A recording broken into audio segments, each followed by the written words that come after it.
Can Rocket Lab skyrocket and go more than 1000% over the next year? Well, the system suggests so, and if you want to know more, you will have to keep listening. You're listening to the StockInvest.us podcast, Trading Tips with Jim, and just remember, subscribe and like. We are heading into week 36, and I will give you the insights of what the system says about Rocket Lab and much more. Last week I told you that from all the quarter earnings I thought MongoDB was something to look into. And I'm very pleased to say that MongoDB made more than 50% gain last week. I think there is plenty of upside in MongoDB, and I argued why. If you want more information, you just have to rewind back to previous episode and check out what I said about MongoDB.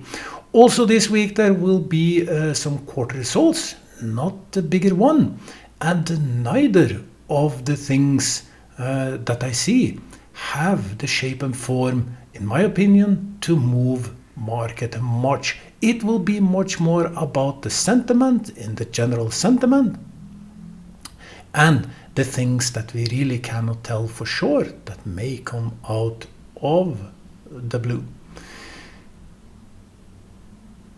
Last week, Nasdaq went up by almost 1%. Dow Jones was up marginally by 0.01%, and the S&P was up by 0.5%. So again, a green week, and everything indicates in the chart that we will continue upwards. I very often feel that I'm repeating myself, but maybe because I've been doing this podcast for almost 6 full years. Last time I told you that I loved what I saw in the chart, that the volume was going down in Nasdaq. It's a good sign, which very often indicates that there will be a short-term dip, and that the potential were for the upside. And we are really pushing now. And given Nasdaq continues up today, there will be no resistance. The path is very open for 25,000 points at Nasdaq, which I said is a high likability over, which have been repeated as a high likelihood over a long time. Last week I also argued what may cause a disruption. And I have this strong feeling that there might be a disruption in the short-term picture, but I'm not sure when it will be. Will it be this week? Will it be next week? Impossible to say. Last week I said I didn't see it come during this week. Now making the podcast on the Friday, so you can enjoy it for the full week ahead. But I thought that the current week that we are in was not the week where we could see some disruption on the global stage. But I think we are heading towards it. And what will it mean? As I said, I don't see anything in particular that will move the market much. We had Nvidia during this week. Came in a little less under expectation on a few front. Other than that, it was above, but Nvidia has been pushed hard. And if you are in the Nvidia stock, I personally have Nvidia stock, I think Nvidia will push up to 200, and pretty sure that even 250 can be within reach. But it will require something, and that something is a market that will not be scared. A market was not scared by any inflation numbers last week. There will be some inflation numbers this week, but not expected to have any real impact. It will be the core personal consumer expenditure numbers that will come on the Monday. And they are expected to show a marginally increase from 2.8 to 2.9. The other things, they are none of such that they should shake these economic indicators. That none of them are in the shape that should change the market. Tuesday we will have total vehicle sales. It's more interesting for anyone following vehicle. And as you know, in the $1,000 challenge, we are into NIO. NIO had a very good week, was trading very high, fell a little bit back during the week. But we made additional $400 in the $1,000 challenge, currently sitting at $4,500 and some dollars. We'll get back to that as well, meaning that 1,000 has been growing to 4,500 as such. Will I stay with NIO? I'll tell you more. Just remember, like, subscribe, and follow to the end of the podcast. On Wednesday, there will be job opening numbers. There will be Fed beige book. A lot of people follow this book, but in general, the thing is, the general trend is that Fed now admits that they can lower the interest rates without hurting the economy. So everyone expects that to happen. It's a good thing for the market and in general, and could push gold further up. Gold currently sitting at 3,469, struggling to hit 3,500. Can push a little up, but personally I do not see the bigger upside in gold unless, and I double underline this, unless the geopolitical tension increases, then gold again will be the safe haven. And this podcast is turning into a little wishy-washy, but if you understand that most likely markets will continue upward. It's the overweight, like I repeated last week. Everything indicates this, but there is this hanging fruit of the things that we do not know, and it can be anything, global catastrophe, but most likely it will be related to the global tension. The trade tension is slowly easing, so that's out of the picture. There are some small dots here and there. The big things are the things that I mentioned so many times over the last years. The building of BRICS, which happened under the last US administration, where the BRICS countries were forced to group harder together, how it would put the dollar under the pressure, and how they would shape together, try to avoid the Western impact as much. This is strengthened. I saw this morning that there were news about the BRICS meeting again, and people are a little worried, but this was in the drawings a long time ago. I don't understand how people can be surprised about it, because it was a case, much stronger case a few years. Actually now we see tendencies for US to finally get a grip back, and things are moving, in my opinion, in a much better direction. Anyway, this is something, this BRICS in general, how that can threaten the global trade, etc. When these countries, the Eastern countries, group more together and they start do all their business together, how it can threaten Europe and growth in Europe. It's a separate thing. Has to be dealt with. One of the ways that it can be dealt with is pushing energy low, the cost of energy, because energy is the boost of everything. Oil sitting at 64, not really pushing much more down, but if oil goes down, in my opinion, market should continue upwards, and my bet is that oil will go down. And that will offset some of the BRIC impacts. The other thing is this endless conflict with Russia, which can escalate heavily at any given point. It's that wild card which I do not like, and I think it has to come to something. And if we look at the markets, and the market's been on an extremely nice upturn over the last few months, a natural correction down will have to happen. That just needs an excuse, and I'm not sure when it will come, how it will look like, but my bet is probably it will be related to global tension. If the peace deal in Ukraine will be factual, actual, and signed, just expect markets to explode on the journey up to 25 and then take a huge correction. All of this just adds up to one thing, and this is my main point. There are some uncertainty right now. It says that from the chart point of view, from the technical point of view, there is no resistance above, and everything indicates that the market should push up in week 36, that it will continue upwards. It will pass over $22,000 points for Nasdaq. A good, extremely good support below indicate that the risk on the downside is less. It should struggle. If it starts to fall, it should pick up. It has to establish a negative trend before we can say that there is an actual shift. So that in mind, that the most likely is it will continue with an upturn, but there is something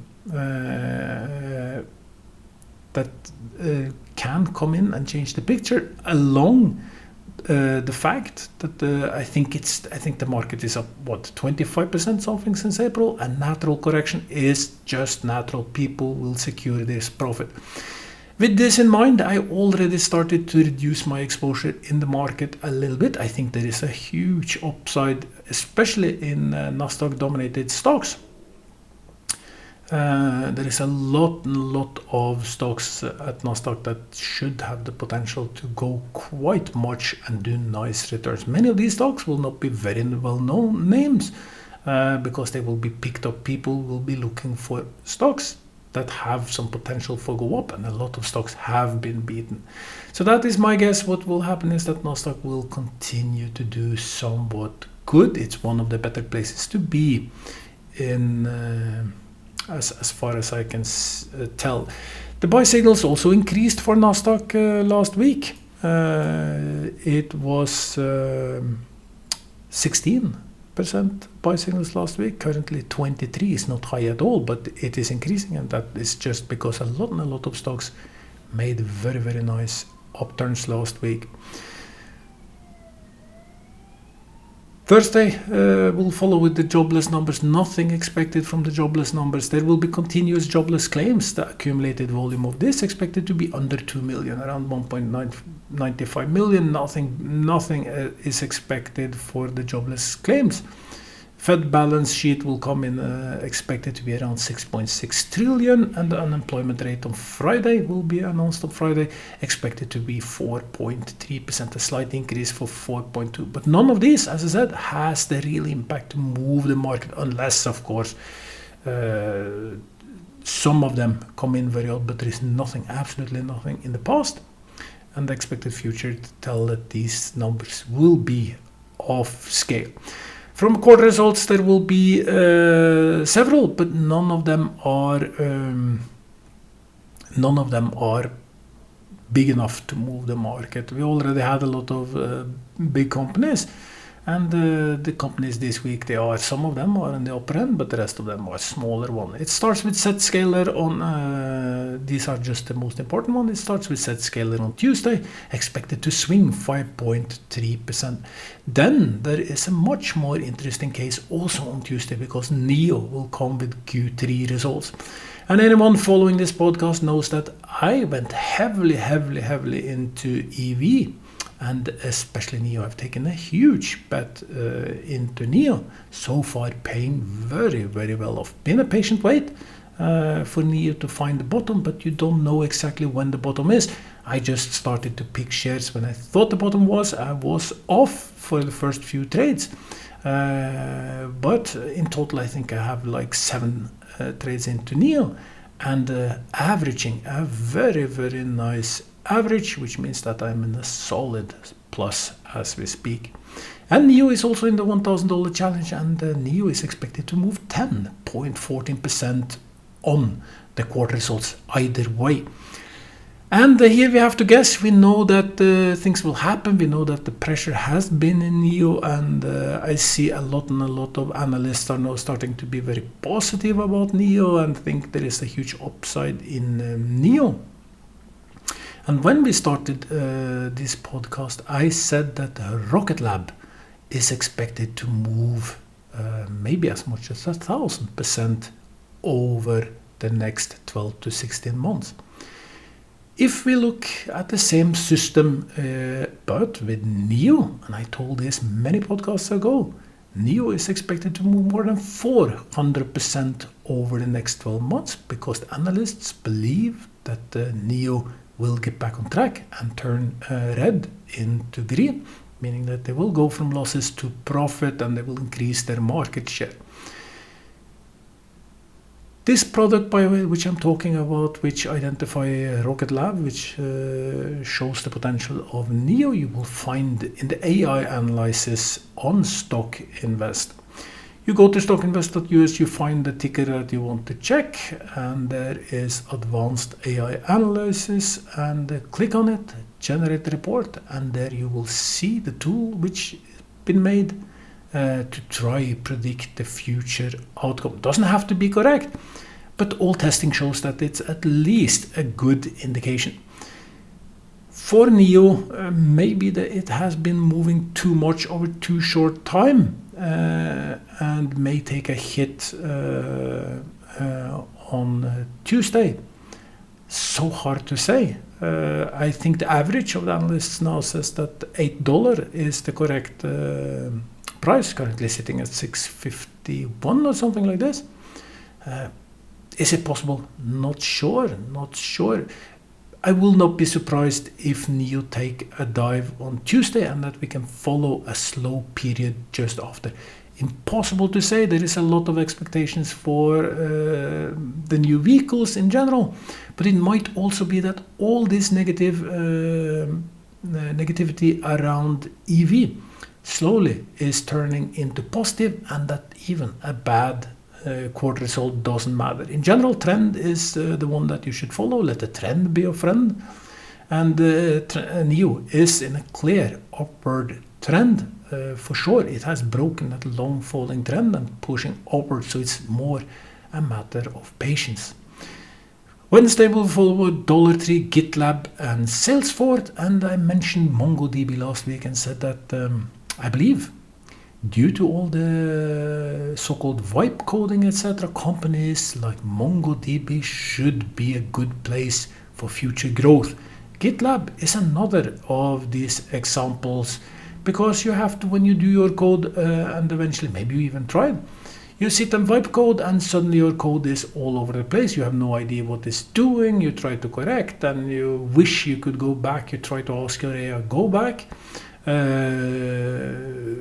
Because it was working earlier and nothing really good happens. In these cases, you have to use something called GitLab, where you upload stages of your code, and it's getting easier and easier everything, and GitLab is dominant in the market, and I think they will make a lot more money in the future. So if I said MongoDB, I will also say GitLab is one of the companies that you should have on your watch list. I think the risk, the downside risk, we talk in the longer term, is less than in many other companies. It's a potential good investment.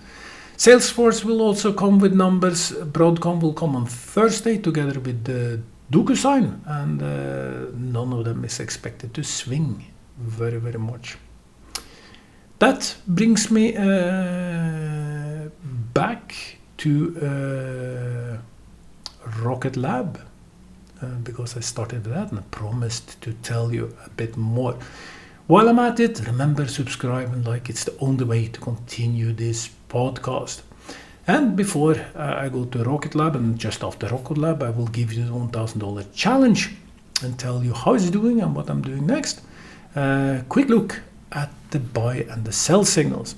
The buy and the sell signals give us an idea where the market is, and as you know, if you follow this podcast, sometimes it offers the extreme opportunities, and then I go full in or I go full out.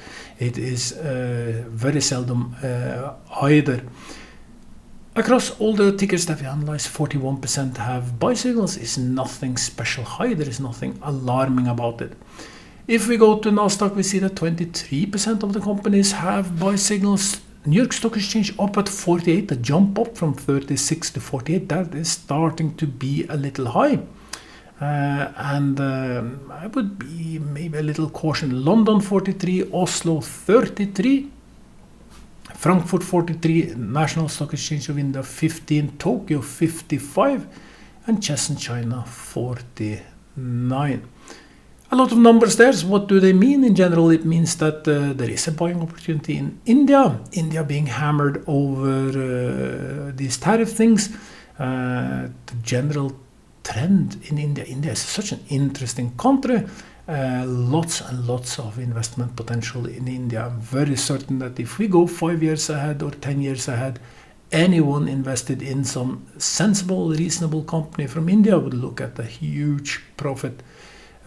Just because of the fact of the location, that the East is getting stronger, they're doing more trades among themselves, and India is a very strong growing economy and it's a huge population.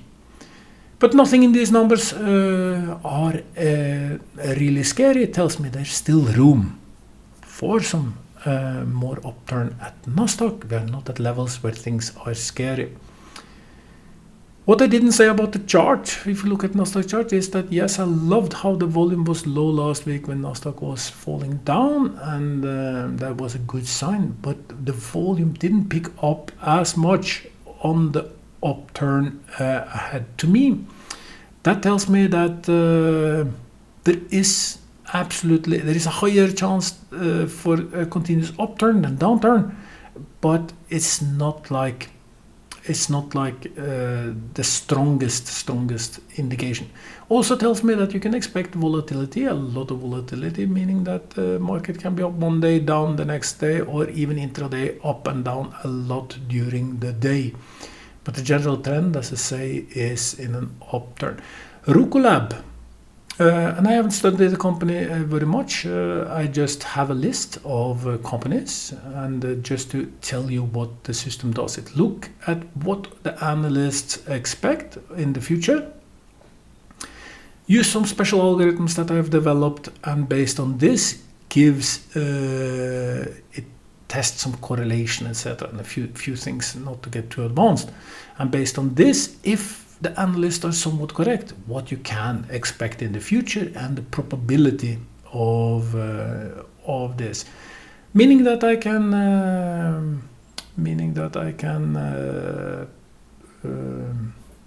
sort all of these. I find the companies with the highest potential upturn and also the percentage of likelihood.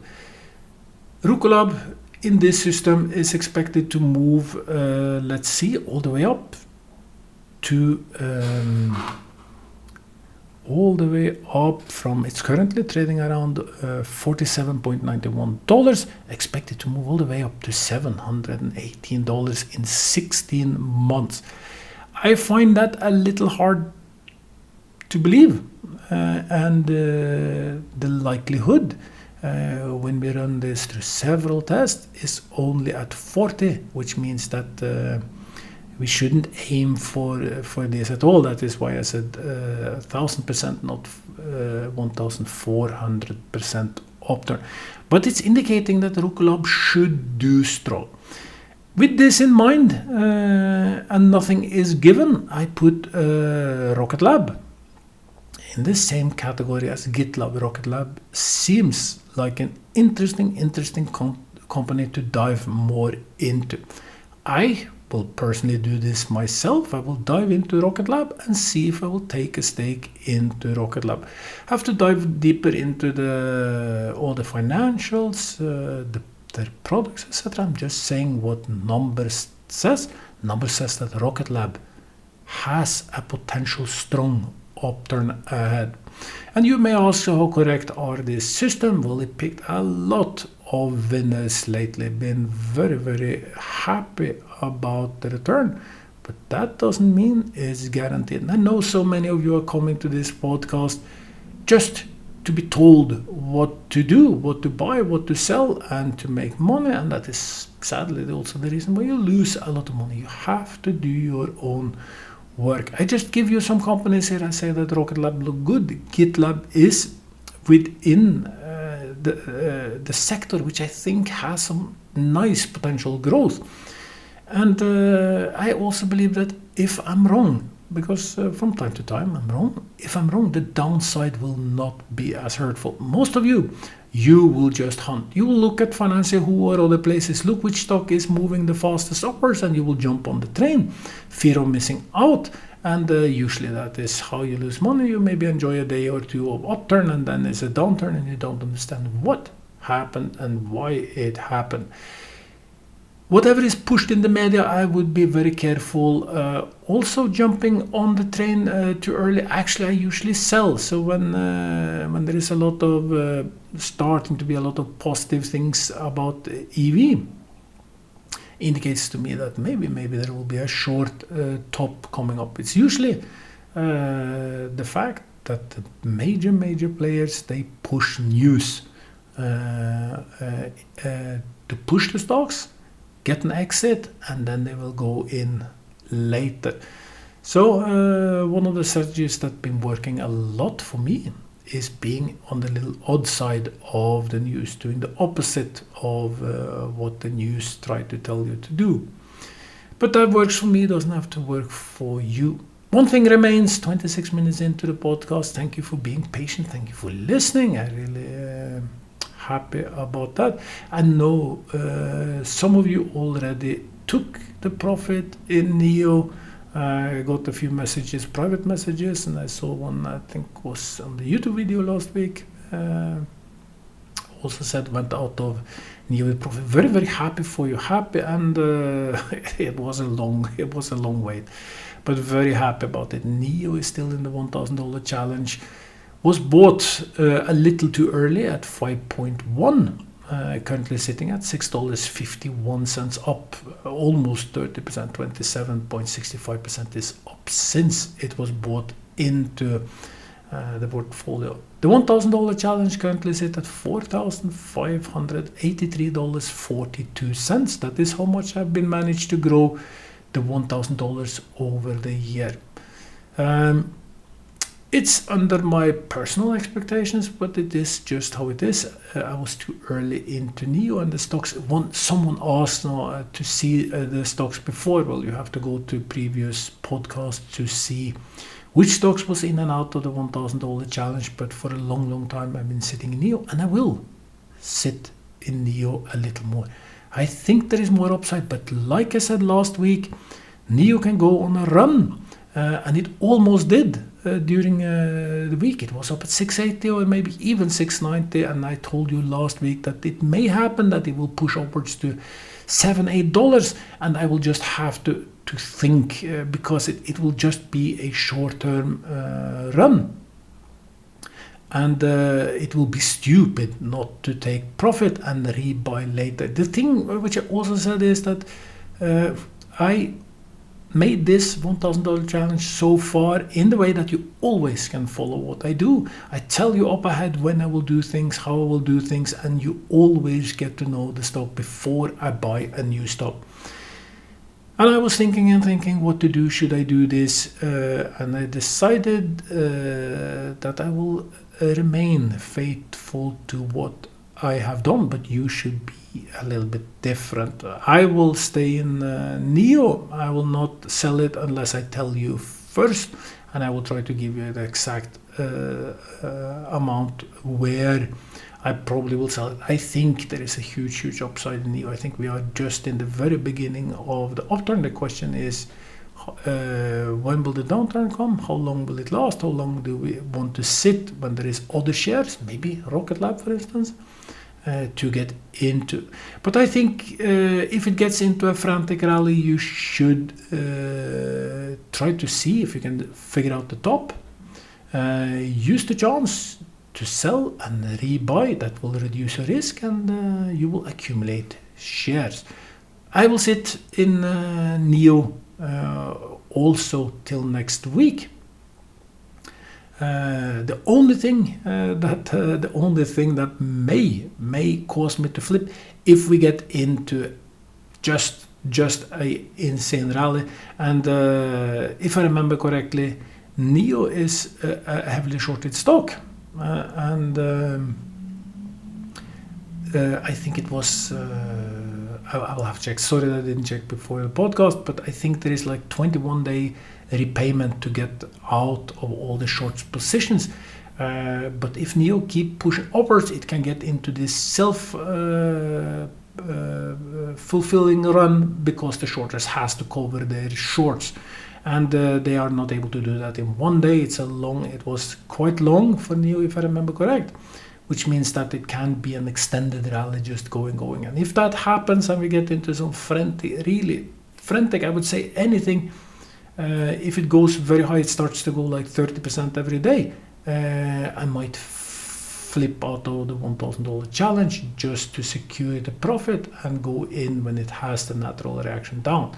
Long podcast there, 30 minutes you had to listen for this.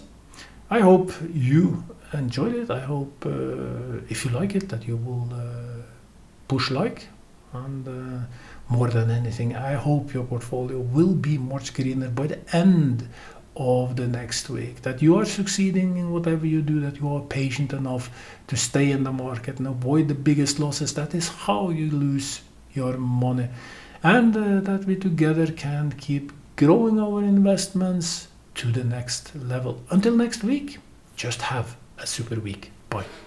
Welcome to StockInvest.us stock analysis. We remind you that trading involves a high risk of losing money, and that you should speak with a financial advisor before buying or selling any securities. You should not base your investment decision upon StockInvest.us. By using the information, you agree and are held liable for your own investment decisions.